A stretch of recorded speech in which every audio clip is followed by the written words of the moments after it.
I have my friend and colleague, Jessie, here. And Jessie is 1 month away from becoming a mom for the first time. How the hell do I do this? How do you be a mom? Period. Your biggest breakthrough as a parent is going to be to trust. Trust your daughter. Okay. Oh. She chose you.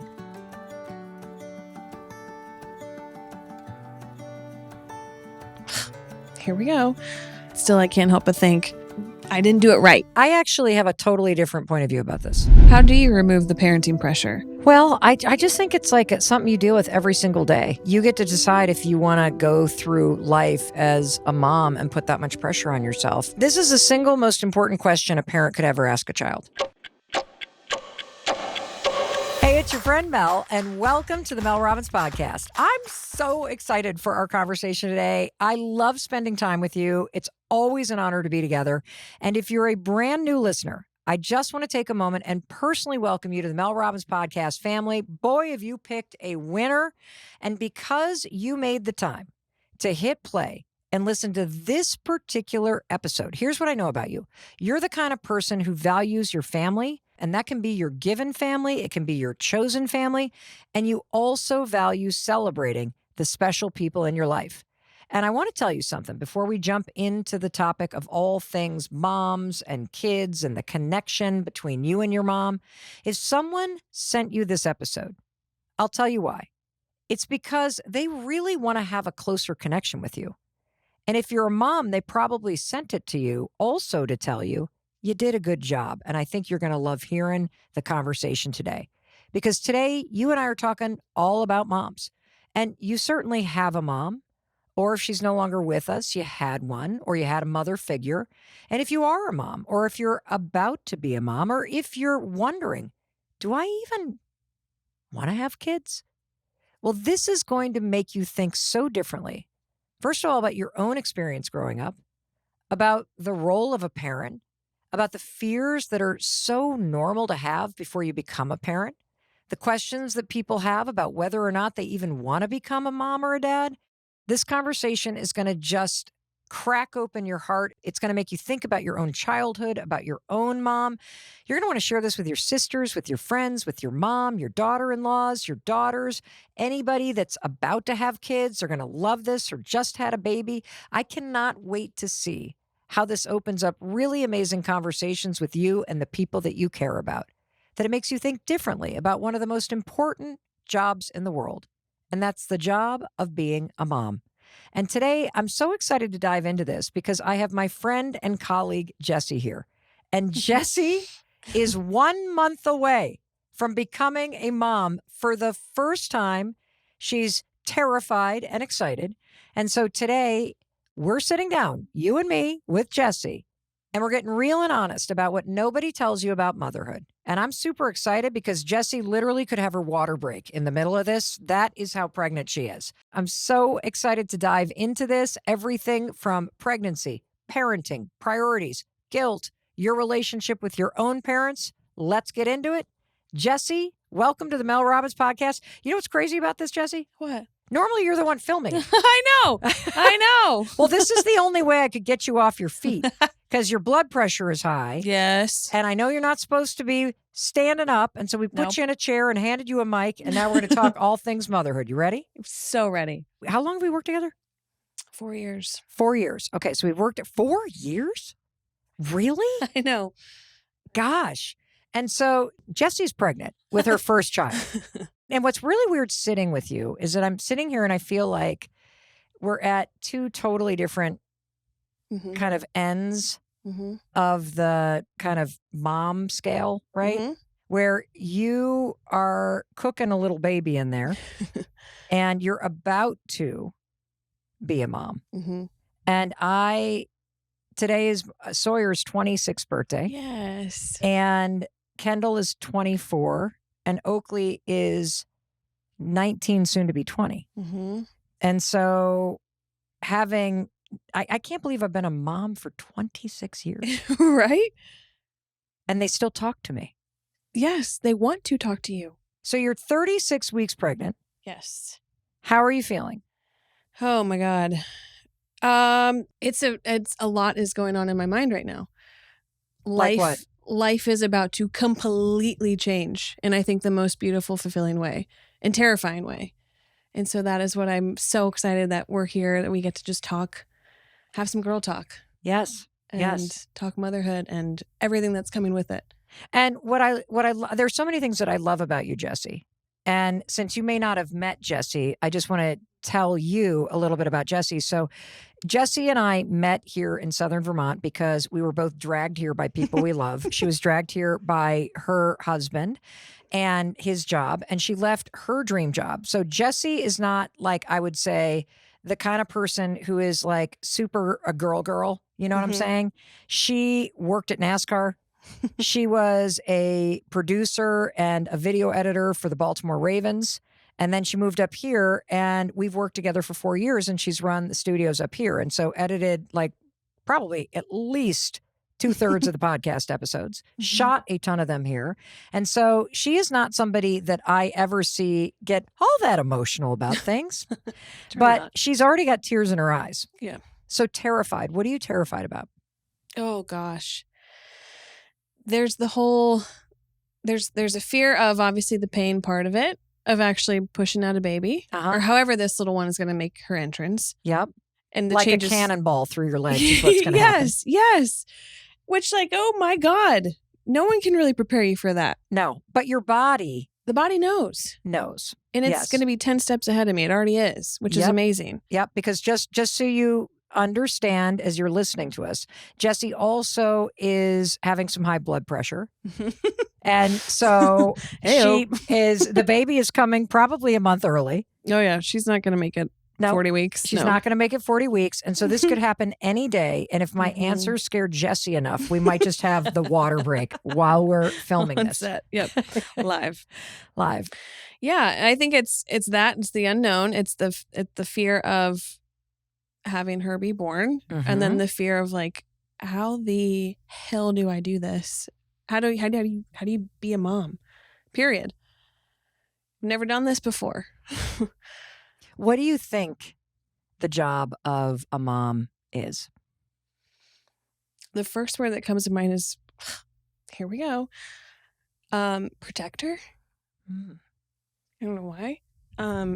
Nurturer, obviously. And I think there's a beautiful relationship there, especially since I'm having a little girl. Sorry.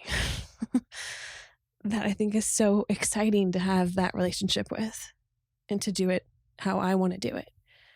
And then it just brings on, like, well, I want to do it right. I want to make sure she knows how much she's loved. I want to make sure she knows how special she is, how important she is in this world, how valued she is in this world. So a lot of things come with that. Well, I think the fact that you've already listed off all those things means you're going to do it right to the best of your ability. I'm going to try. Yeah. What do you think doing it right looks like? Oh, man. So many things. I think it can be the start of packing the right things for the hospital bag. It can be the start of, I mean, it's so stupid how much of that stuff takes up space in my mind. But doing it right as far as having, making it to 40 weeks. I don't know if I'm going to make it to 40 weeks. Oh, for God's sakes. Jessie. I know. You think doing it right means going 40 weeks? Yes, they're doing it where, not naturally, but just letting my body do it when my body wants to do it. Not get induced. So you think you're doing it wrong if you get induced? Oh my God, it's been a roller coaster this week. I think I put so much pressure on myself to let myself listen to my body first.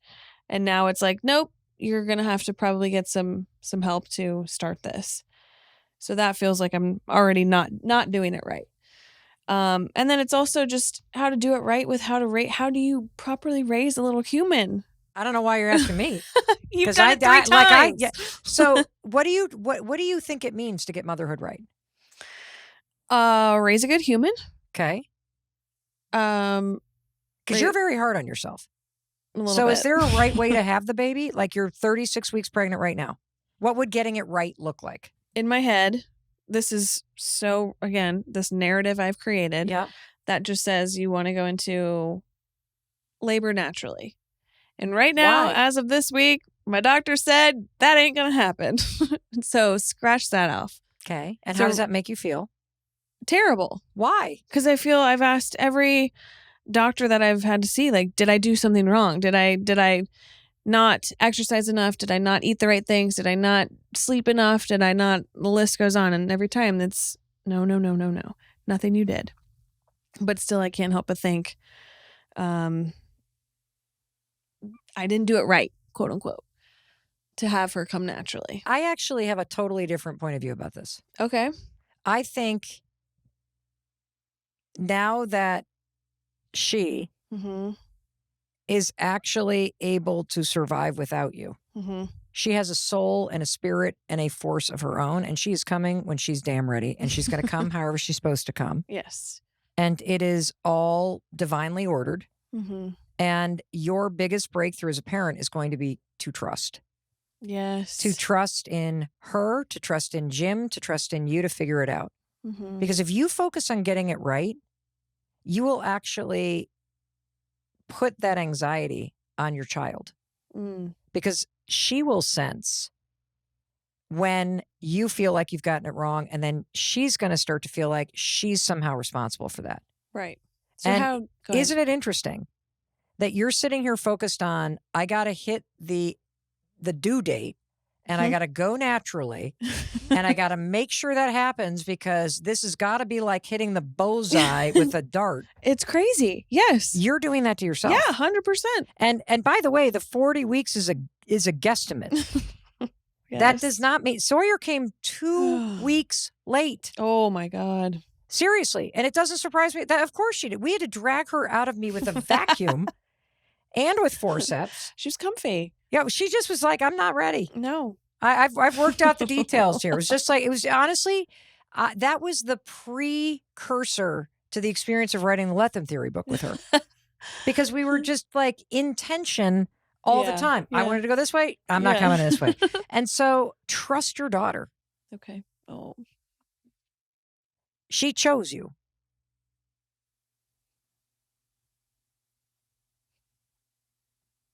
Sorry. What's that bring up for you?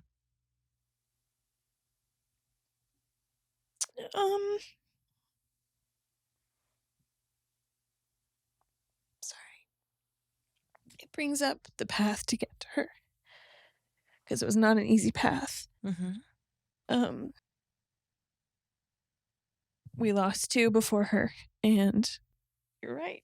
There's a reason she made it, and she's here, and she is a little soul already, and they keep reiterating how healthy she is and how everything's good in there, and there's a reason it's her.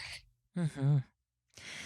And I want to validate that the feelings that you have of fear because you've lost 2 pregnancies, very real. And it's a sign that you're mentally well. Thank you, Dr. Lisa D'Amore, for giving us that reframe.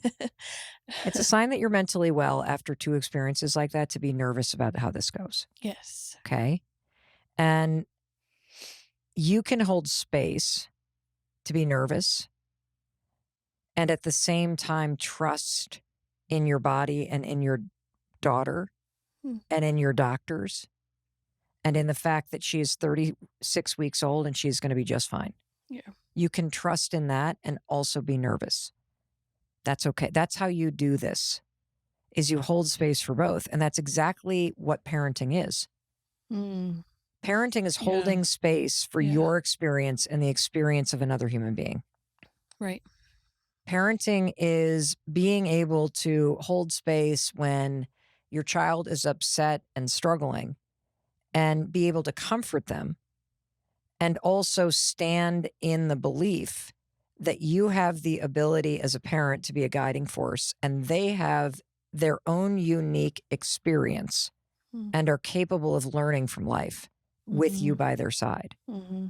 And if you stay in that lane, that parenting is about holding space for you and this other human being and trusting in the process of growing and learning together and understanding that your role is guiding and supporting and trusting in their own unique capacity to learn and to grow into who they are, then there's nothing to get right. Yeah. Nothing. Yeah.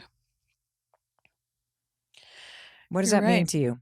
It makes me think about, so how do you remove that pressure right now that Mhm. I'm totally putting on myself? No one else is doing this. Jim's not doing it.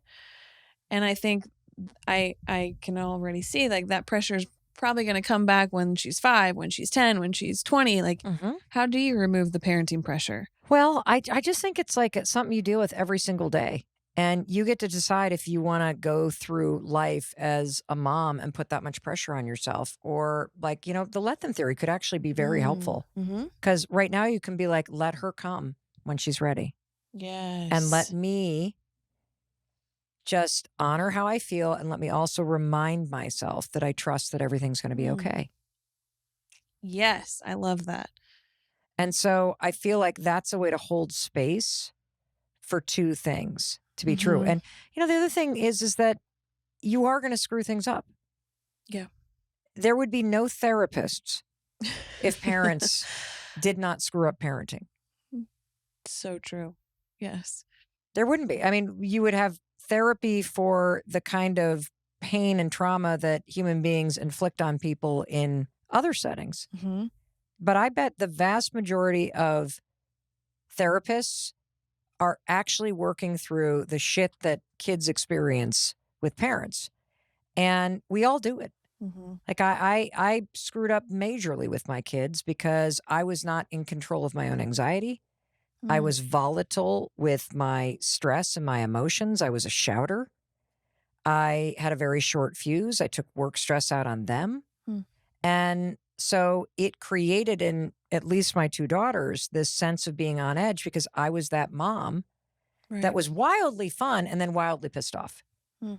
And so who are we going to get today? Right. And what do I need to do to make sure my mom's okay? Because I want Mhm. the one that's happy and fun. I don't want the one that's pissed off at the world. Right. And so I think that, you will screw things up and you have to give yourself grace because as your child grows, you're going to grow and learn. That's how you do it. Mm. That's awesome. Yeah. And, you can also apologize to your kids. I certainly Yes. have. I'm really sorry I was not able to be, a person that had a more stable emotional, personality when you guys were younger. I'm really sorry that, Dad and I were fighting all the time when we were struggling financially. I'm really sorry that there were mornings where my kids literally would be ready. They'd get themselves ready for the buses when we were really struggling financially. I'm trying to think how the kids were like 10 and 8. And Sawyer and Kendall would literally wake Chris and I up. We were in these chairs, Jessie, drunk. We have been drinking all night because of all the financial press. Yeah. So I can't freaking talk right now. Stress. And they'd like tap, tap, tap. Mm. And the bus is coming. Wow. And I screwed that up. And so it's okay to apologize. Yeah. You're not supposed to be perfect. You just do the best that you can with the resources that you have and the skill set that you have. And, there's this concept that I absolutely love. This comes from both Dr. Nicola Perla and Dr. Russell Kennedy. Mm-hmm. And there's this concept of a parental mismatch, Mm-hmm. which means there are going to be times when you're parenting, given what you're doing in your life, given where Jim is, given the age of your kids, where you and your kids are a mismatch. Mm. What your kids need, ideally, in terms of the support they need or the emotional reassurance they need, is not something based on your skills or your life experience or what's going on in your life that you're actually able to give them. Mm. And in those moments where there's a mismatch, they need something. And you're giving them everything you have to give, Mm-hmm. but it's not satiating what they need. And I think this is where there's a lot of like stuff that comes up when you get older with your parents. Mm-hmm. And there's a lot of stuff online, trauma and this and that. Not to say that terrible stuff didn't go down, Mm-hmm. but we're very quick to talk about the impact and injury to us and not that compassionate with understanding that you were likely dealing with a human being in your parents who was emotionally immature, who had trauma of their own, who did not get their needs met by their parents. And so they show up to the world of parenting having skills, experiences, past experiences, an emotional state, financial stress, issues that you're not aware of. And they do the best they can with where they're at. And there's this visual that I talk about a lot. It's Pastor T.D. Jakes, and I believe he's talking to Oprah Winfrey, talking about how if you're dealing with a person that has a quarter cup of capacity for support and love and whatever, but you're a gallon person, if your parent, because of their past, can only give you a quarter cup, that's never going to feel like they actually saw you. No. But to your parent, they gave you everything they had to give. Right. And that's what I mean by the mismatch. So when I was extremely stressed out and I was drinking too much and Chris and I were fighting because of the financial pressure, my kids needed me to be present. I was not. My kids deserved and needed a mom that when they got home from school weren't walking up to the front door going, uh-oh, who's in there? Right. Not that I was beating them, but No. emotionally, they didn't know what was going to come. I might be stressed. I might be frustrated. I might be angry. I might be yelling about the dad or this or that. I might be sad. And so I was a complete mismatch for what they actually needed. Does that make sense? Yes. Absolutely. Even though I was trying with every cell in my body to do the best that I could. And so fast forward a decade, I apologize a lot for that because they didn't deserve that. And if I could go back in time, people always ask, what advice would you give your younger self? If I could go back in time, actually, Yes. I would help the younger parent version of me with my own emotional maturity and regulation so that I could be a safe place to land for my kids. Yeah, that makes complete sense. Complete sense. What surprised you the most about motherhood? I think the thing that surprises me the most is how much it is you have to change your approach given the situation, or if you have several kids, which kid you're dealing with. Like, my philosophy about parenting is that your job is to be a guide. You're a guide in helping her become who she's supposed to be. Yes. And so that's a very different role than thinking I'm a parent, we're a family that skis. I'm a parent, we're a family that plays lacrosse. And so I'm a parent, everybody in our family is a doctor. Well, that's your vision. That's not guiding somebody. That's dictating who they are. Right. Based on your expectations. If you embrace the role of a parent to be, I am a guide that is helping somebody figure out who they are, which means I make it safe for them to feel what they feel. I am open and generous and supportive with all the things they want to try. If they want to do music instead of sports, let them. Yes. Right? If they end up falling in love with somebody that you don't like, let them. Like, your job is not to dictate who this person is. Your job is to create an environment where it's safe for them to discover who they are. Literally, this comes from Dr. Stuart Ablon, who I just love, from Harvard Medical School and Mass General Brigham. He calls it the with them parenting approach, where, well, what do you want to do about it? How can I support you? Even your 6-year-old can think about some of these things. How do you feel about that? Because what you're doing when you start to ask questions like that is you're guiding your child and inviting them to think through situations, because they're going to have to learn as an adult to live with the consequences of their decisions. Right. So helping them think through situations and being curious about what they might think That's a super important aspect of this, because when, the whole point, Jessie, is for your daughter to actually get through high school and leave. Right. That's the point. Right. And if you do it well, right. they not only leave and have the tools to create a life, but because you've been a guide and not a dictator, and because you have also created a safe space, they're always going to come back. Right. They're always going to want to see you. Right.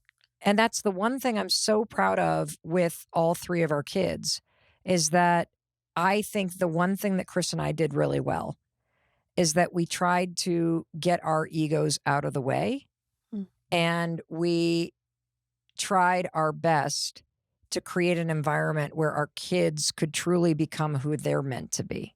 Love that. Yes. That's beautiful. Which you made me think about when I first started here. I'll never forget this, because I thought it was such an incredible moment that I got to kind of be a fly on the wall to.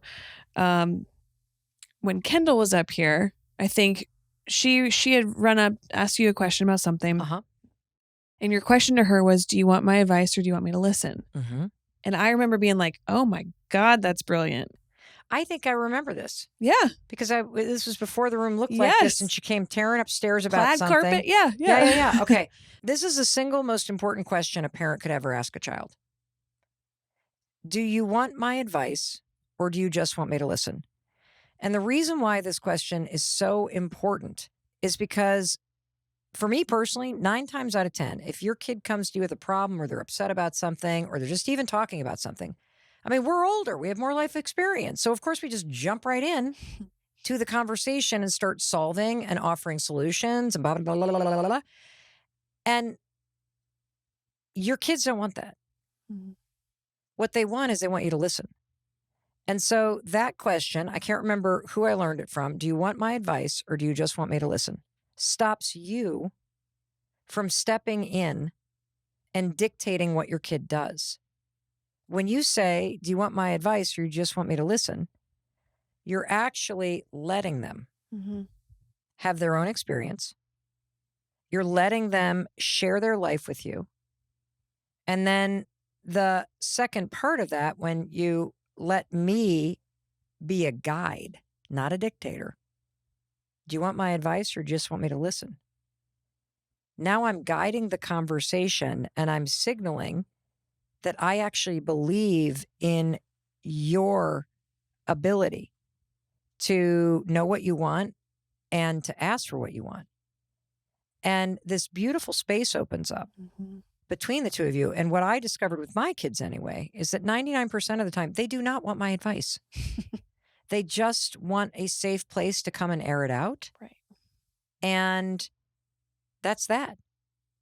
And you can use that in a marriage. You can use it with friendship. Anytime somebody comes to you, but particularly kids, I want you to say, do you want my advice or you just want me to listen? And you're going to be surprised not only about how often they just need you to listen, but actually if you ask them, well, have you thought what you might want to do about it? How smart they actually are. One other thing that I really want to say, because this was a mistake that I made when our kids got into middle school. The single most important thing that you have to protect is your kids' trust in you. And the fastest way for you to guarantee that your kids will never tell you anything is if your kids come to you, do you want my advice or do you just want to listen, right? So your kids come to you and they start telling you about things that are going on with their friends or at school. You are going to want to call your friends, especially if they're the parents of the other kids. You are going to want to tell the other parents what's going on. And you have to be very careful.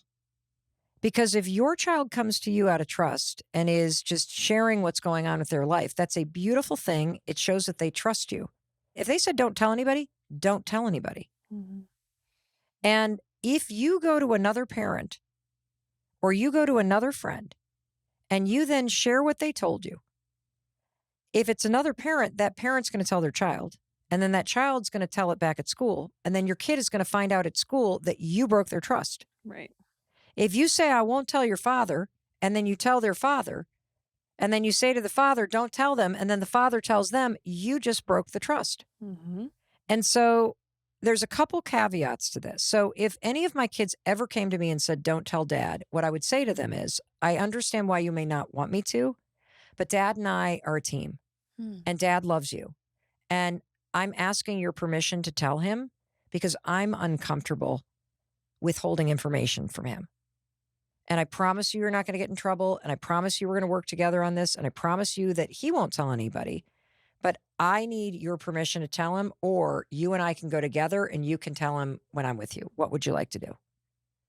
And it's so cool because there has never been an instance where they haven't said, okay.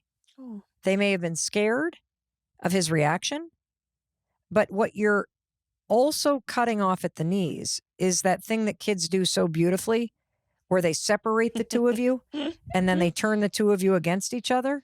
Mm-hmm. And the other caveat, I would say, if they go, why don't you tell anybody? Be like, well, that's actually not one of the options, honey. And I think you came to me because you know that and you know me. And what that does is it keeps the trust between you and your child. Because if you break that trust, they're now going to take every issue in their life to their friends and they're never going to tell you anything.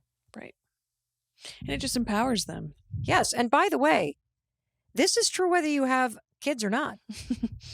This is true of friendship. Mm-hmm. This is true of a partnership. This is true about how your mom might complain about your dad.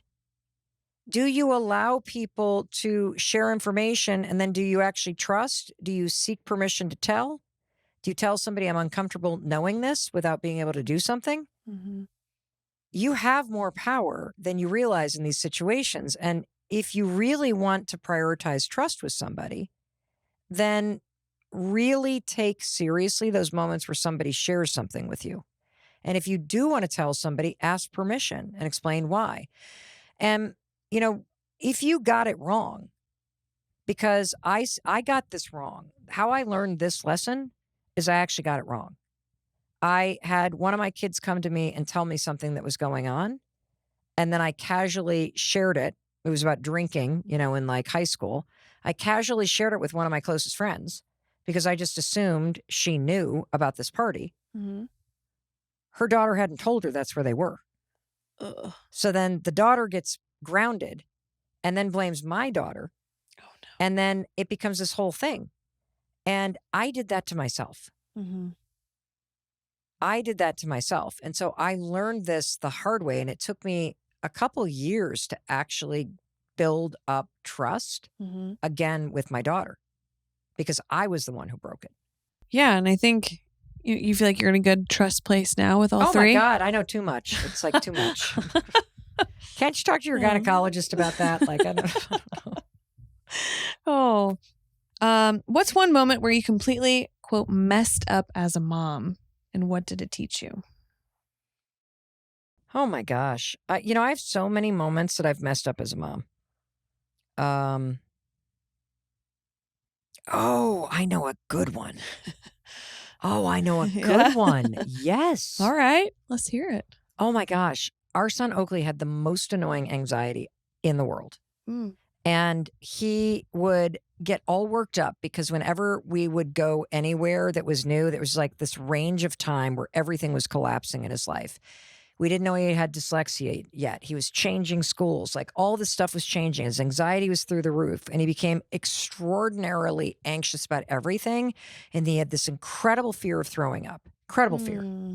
And there were a number of moments where, oh my God, like there are so many moments. There were moments where we spent all this money to take the kids to go see this particular Broadway show where Ben Platt was in it. It was I can't remember what it was. And we're up in the balcony and Oakley starts having a freaking panic attack because he thinks he's going to throw up. And so we have to leave in the middle of the show and like go in front of everybody at the end of the song, you know, or the finale. And it's, your knees are up against the thing. And I'm so angry at him. This poor little guy. Yeah. And I couldn't be kind. Mm. And we were on an airplane once and he starts freaking out and wiggling. I'm going to throw up. I'm going to throw up. And I'm like, you're not going to throw up. And I'm like taking him to the thing and I would get so frustrated. And we get out. And of course, he vomits all over the airport. Oh. Yeah, poor Luke. I'm an asshole because it became such a thing that instead of meeting it with compassion, I felt so ill-equipped with how to deal with it. I met it with anger and frustration. Mhm. And Mhm. 9 times out of 10, it was nothing. Like it was nothing for me in terms of he wasn't throwing up. It was just this thing that became a trigger. And we were talking about it the other day, actually. And as we were talking about it, I started to cry and I was just like, I am so sorry. Mm.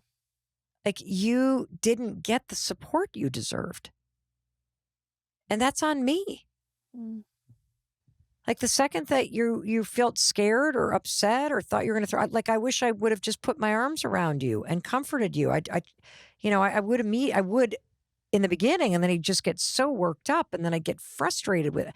And I'm just like apologized and apologized and apologized. We were sitting there the other night here, and that is something that I wish I could go back and change, because I think I made his anxiety worse. Mm. And I think it's normal to get frustrated and exacerbated with your kids, especially when they have mental health problems or they have a lot of behavioral stuff, or like you're just going through situations where you just can't catch a break. But I just feel so bad at just how I just would just I must have been like a grizzly bear to him. Mm. Oh, but I love that you had that conversation with him about it. He was like, "It's okay, Mom." I'm like, "No, it's actually not okay. Oh. I need you to understand." And I started crying that I really screwed up. Like you Mm. deserved somebody in your life that could actually meet that moment and comfort you. And I take responsibility for the fact that this stuck around for several years, because I'd say half of the times when this was happening, because it was always like out in public, Mm. I just got so frustrated with you, and I'm so Yeah. sorry. Yeah. I would love to kind of pivot. Mhm. What's your advice for balancing work and kids? And as a businesswoman and mom of 3 and adult kids too, and you've obviously had a heck of a career. How have you done that with 3 little ones and 3 adult ones? Gosh, there's so much to say on this topic. I think that with guilt, first, it's important, and I didn't understand that, to recognize that if you need to work because you need money to pay your bills, you should not feel guilty. You should feel proud of the fact that you are doing what is necessary to be able to financially take care of this little person. Mm-hmm. That is not something to feel guilty about. That is something to recognize and acknowledge yourself, because it's a sense of responsibility that goes straight to safety and the ability to take care of somebody. Right. And if your kids are in daycare or they have a babysitter because you're working so that you can pay your bills, that is not something to be guilty about, because you're taking responsibility for what is necessary in order to take care of somebody. Yes. And so that is a really important thing to understand.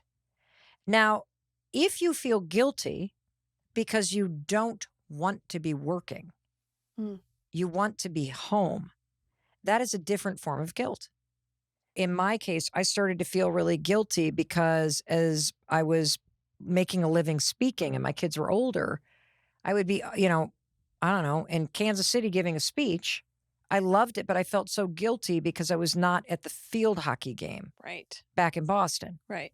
You've got to ask yourself, is this guilt just the bullshit that the world has told me that as a woman, I need to be everywhere? Yes. Because a lot of guys don't feel this way. No.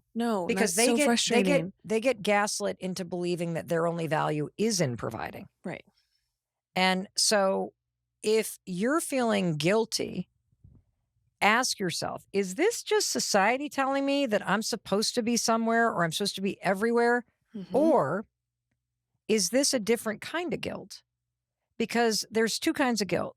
there's the destructive guilt, and that's the kind of guilt that society puts on you. You're not doing mothering right. You're not spending enough time with your kids. You need to be breastfeeding. You can't do this. You can't do that. You got to do this thing. That guilt is bullshit. Mm. You shouldn't be working because you should be out. Bullshit. Mm-hmm. The second type of guilt is productive. And that's the type I'm talking about. Productive guilt is actually tied to deep values. And what that productive guilt was telling me, Jessie, at that moment in time Mm-hmm. was that I valued family. Yes. And I had reached my goal of paying off our bills. And we had enough money to live. Mm-hmm. That guilt was saying you need to stop taking so much work on and you need to be home more because you're missing out on something you value. Do you see how that's very different? Yes. And, I'll give you the other end of the spectrum. So when Sawyer was born and also when Kendall was born, the same with Oakley, we couldn't afford our house unless we were both working. Mm. And we didn't have family nearby. Right. And so the math equation was such that at the time, this would have been 1999 and 2000 and kind of 2007, we both needed to be working. Mm-hmm. If we just wanted to keep our house, then we both needed to work and we needed to tighten the belt a little bit so we could also pay for daycare. Right. And I didn't actually feel guilty about working or having my kids in daycare because I knew that the reason why I was working, it was tied to a core value of wanting to provide. Do you see how that? Yes. Do you see what I mean? It's putting a roof over everyone's head. Yes. And so yes. if it's tied to a value, then you're not going to feel guilty. Hmm. And the final thing that I'm going to say about work and life, and I don't ever use the word balancing at all because you have a very full life. It's not about balancing it all. Right. Right. It's more like a Lego kit. There's all different squares everywhere. Mm-hmm. How do I create boundaries so that I can fit in the things that matter? Hmm. And boundaries can look like I work during the day, I go home at 5, or I go home at 3, I don't look at my phone. Right. And I don't look at my laptop. But as soon as the baby goes down for the night, I actually finish up my day for an hour. Mm-hmm. Do you see what I mean? Like you can have boundaries. And what I would recommend is try not to be from the beginning to the extent that you can figure out how to have boundaries where I'm going to be present with her here. Mm-hmm. And then I'm going to work for this period of time. It's going to be a whole blend for the first 6 months or so until you get into a rhythm. But thinking about it that way, like if I'm going to be present for work, I want to be present for work. If I'm going to be present with her, I'm going to be present for her. And kind of thinking about those boundaries are really important. I love that. Yes. And I think it's confirmation too that women can climb the ladder while still having Of course. babies and nothing has to change. No, nothing has to change. And one of the most beautiful things that you can give to a child is showing them a mom Mm-hmm. who has ambition. Yes. Because, you weren't put on this planet, Jessie, to be a mother or a wife. Mm-hmm. You were put on this planet to be you. And being a mom and being a wife and, being a studio manager and a video editor and all this stuff, those are all pieces of who you are. Mm-hmm. And losing who you are to your kids is not necessarily a service to them because who's going to teach them what it looks like to build a full life? It's you. Right. And that's exactly what you're going to do. Right. Listener question is from Kelly. Mel, how do I find time for myself? My mornings are pure chaos. My son's schedule is unpredictable and I'm constantly scrambling to get us out the door. Some days I'm so overwhelmed, I cry on my way to work. I try to work out twice a week, but I want to do more and I can't figure out how. Any advice to help me move forward? Yes. The thing that changed my life with little kids, I don't know how old her kid is it's critical that after you put them to bed and you do your nightly routine with your kid, and if you don't have one, like look at when your kid is going to bed. Okay. Because they should probably be in bed by 8 o'clock. No, I'm serious.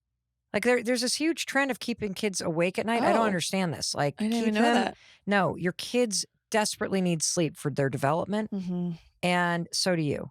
And so developing a really steady night routine that is a certain time we go upstairs, we run the bath, we put on the jammies, we put like the whole thing that just gets them in the routine. 8 o'clock, you're in bed. Now you have an hour where you can kind of clean things up. And the most important thing is get everything ready for tomorrow morning.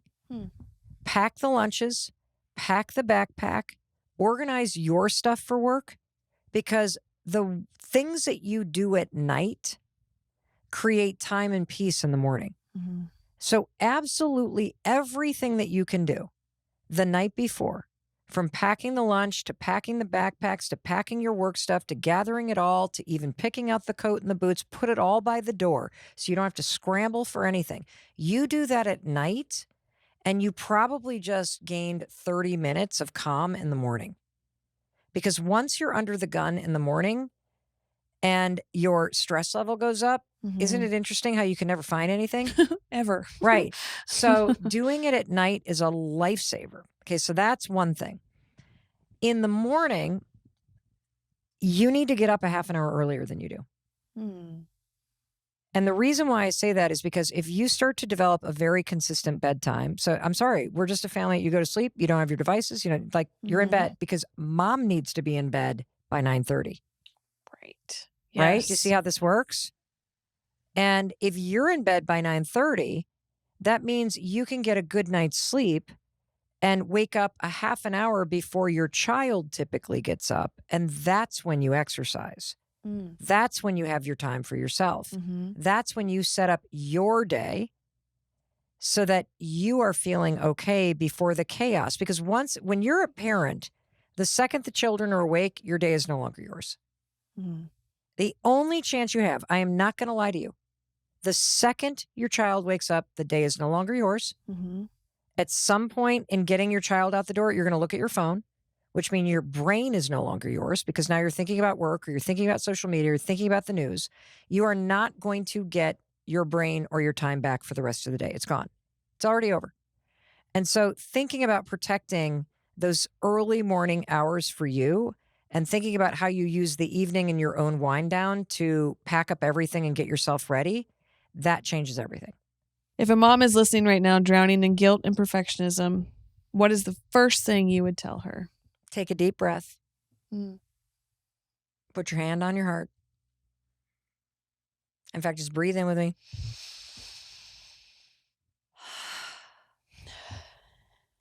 And just say, I'm doing the best that I can with the resources I have at this moment in my life. I'm going to get through for this. I'm going to learn from this. I'm a good mom, and I am going to continue to grow with my kids.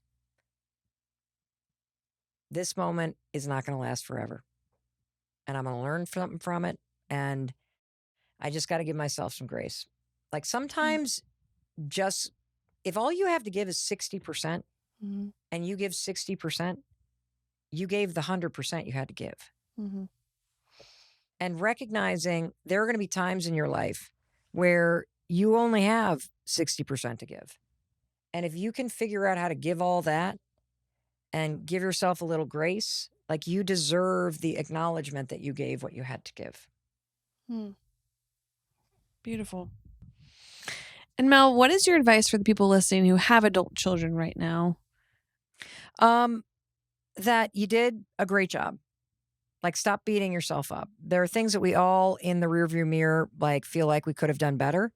And it is never too late to apologize for the mistakes that you've made or the things that you see from where you are now about how you've grown that you would have done differently. And I find that every time I have one of those conversations with my kids, first of all, they're very forgiving, but they so appreciate the fact that I'm willing to say, I screwed that up and you deserved better. And it's like this, like, for both of us. And so acknowledging the things that you wish you could change is a beautiful way to almost like clear the slate and create something new. And that's the other thing. I think it's never too late to improve, change, grow closer to somebody. So if you've grown distant from your kids, or you've grown distant from your parents, or the resentment has built up, or you feel like, you can always, always, always, I think, find ways to reconnect. And the let them theory has actually been wildly helpful for me in learning at this point in my life how to love people as they are and stop trying to change them. Because when you look at your kids and you want to change them, you want them to be more motivated, you want them to get better grades, you wish you weren't dating that person, wanting more for somebody is a beautiful thing. But when you really think that's what should happen, you're not loving them, you're judging them. And our kids know that. And the same is true with your parents. That for me, the single biggest thing that's helped my relationships is the let them theory. I kid you not, because it forced me to have to learn how to stop controlling and changing and wishing people were different, and actually do the work to see people as they are and learn how to love and accept them as they are. And that doesn't come by changing other people. It comes from changing yourself and the judgments that you have about other people. And then you go to the let me part, which is, okay, if I'm going to let this person be who they are, and I'm going to stop trying to change them, and I'm going to learn to accept them exactly as they are right now. Let me figure out how I want to show up in this dynamic. And if you want more connection, it's not on them, it's on you. And you may have somebody that is not reaching back out. If they're not, it tells me that there's probably something that's built up, some friction, something that is just in the way. And see, I think everything through acknowledging mistakes made, through learning to accept people instead of judging people, and really determining for yourself, what kind of relationship do I want? And if I'm willing to really invest the time and energy in showing up differently, then that's where I have the power to change the dynamic here. I really do believe that with time, with grace, with compassion, with acceptance, that you can move closer to people that you feel distance from, and you can apologize for, and you can forgive yourself, and you can make amends, and you can do better, even when you've made a lot of mistakes in the past. Like, it is the time that you put into your relationship with your kids or your parents or your siblings or your friends, like, it just pays dividends. All the research is very clear. And this comes from Dr. Robert Waldinger, who is the 4th director of the Harvard Study for Adult Development, which has been going on for like 86 years. You want to be happy and healthy in your life, you want to have a meaningful life, it's just all about relationships. And whether, as you're listening, you're thinking about your own experience as a parent, or you're thinking about your parents, or you're like Jessie, about to be a parent, or you are contemplating whether or not you would ever want kids or not, like, everything we're talking about is the basics of relationships with any human being. Yeah. It's just that when you're a parent, you are responsible for parenting, which is keeping them safe and giving them shelter and food and teaching them the characters and values that you want to instill, and then getting out of the way and guiding them in supporting them in becoming who they're meant to be. And they're not meant to be a mini you, not at all. They are a blend and their own unique, amazing, fabulous miracle. Why would you want to shove a miracle into a little box? Why wouldn't you want to expand what's possible? And the only way that you do that is to, A, get out of the way and stop dictating what they do, but guiding what they do. And B, trust that they are actually something miraculous, and they are capable of figuring out who they are. And they need your guidance. They don't need to be told what to do or dictated to. They need guidance and support in becoming who they're meant to become. That's beautiful. I really want to thank you for this conversation and helping to ground my nerves to, and my mind and my body, all of it was just giving me a confidence that motherhood can be done, can be tackled. And Well, you got no choice at this point because it's happening, no, Jessie. she's coming really soon. Yes, she is. But thank you for that, because I think it's just a conversation that all women can have in some regard, I hope. So I really appreciate you answering those questions. Well, I appreciate you, Jessie. Good luck. I can't wait to meet her. It'll be so exciting. So exciting. And I also just wanted to say thank you. Thank you for listening to this. Thank you for sharing this with your parents, with the people that you care about, with friends your age. Like, it's so exciting what's possible. I mean, I have screwed up so much in my life that I love knowing that even the screw ups and mistakes that I've made, that you can learn from them, you can apologize for them. And that's a beautiful thing. And in case nobody else tells you this, I want to tell you that I love you. And let me unpack what love is, because I think this is very important. Love is not just reserved for families or for your kids or your parents.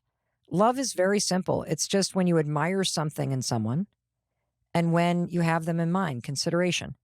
And I admire the fact that you make the time to listen to something that could help you create a better life. I think that's so cool. And in terms of consideration, I know you don't have a lot of time. And you still hit play and you still spend your most precious resource together with me.